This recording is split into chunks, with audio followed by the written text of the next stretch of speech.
The Texas Chainsaw Massacre. This was a horror franchise that I grew up. I love the Texas Chainsaw Massacre. The first two, the old ones back in the day. Then they did the reboots and remakes. Those was pretty good. And then it started to dwindle a little bit because it's like, all right, how much Leatherface can you really get? And then it went over to when Netflix got the rights to it, they put out that terrible version of it that was just horrible, and that was it. And my thoughts was that they need to just leave it alone because we've seen too many versions of it already, and people are just tired of it. So after that version, it was a couple of years before they decided to do another one, and the rights for the franchise was on the market, and there was a lot of people bidding for it. But now, seeing that A24 has got the rights to it, it's got me feeling a little bit better because I'm a fan of A24 and their projects, and they have not really did a project yet that I can say that I was disappointed with. I didn't too much care for. I didn't like. Some of them has been a little weird, but they still haven't made a project that I say that I did not like. So seeing that now that they got the rights to it, it just left me curious to see which direction they're gonna go with it. And the direction that they're gonna go with is that they're gonna do a movie later, but they're gonna start off as a TV series. So now it's got me thinking that, all right, I know the franchise is in good hands with A24.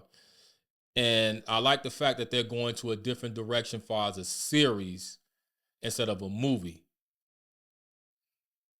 So it's got a lot of people happy, but also curious to know what direction they're going to go with the TV show.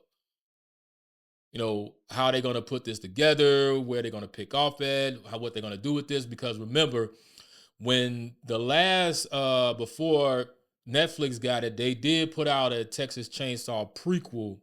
It was about Leatherface when he was young and he was in some type of mental institution, something like that happened. But that was sort of much the prequel. And then that was it. So now, where's A24 going to take the story at? And how they going to build it up to the movie, or if they're going to build it up to the movie, or they're going to make it totally different. We don't know yet because they haven't really said too much about who's involved with it, where's it going. But they did say that Glenn Powell is going to be involved with it with his production company. Now, if y'all don't know who Glenn Powell is, Glenn Powell, he was in Top Gun Maverick. He did the remake of The Running Man, which I ain't too much care for that. But he's still a good, solid actor. But he's not acting in here. He's only being a producer with his production company, which is pretty cool.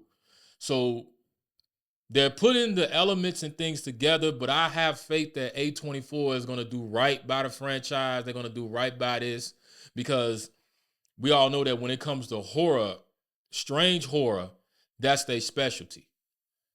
So, like I said, I feel good about it, but the curiosity just want to know where they're going to go with the TV show. Now, the thing about A24 is that they always do their own original content. They don't never really try to do reboots and remakes. But this is the second remake that they're doing because they're doing the Friday the 13th television series. And now that they're doing this, which I'm happy and good that they're doing it, but I just hope that they don't go down the path what Blumhouse is doing. Because Blumhouse started out doing original content, original projects, but then once they started doing reboots and remakes, they got way too commercial and they just fell off the map. So I'm hoping that A24 doesn't do that, but so far I haven't seen them making that direction. They've been very dedicated to their fans and dedicated to their craft of what they're doing. So I'm gonna keep y'all updated on this and see where it's gonna go. We just gotta stay tuned.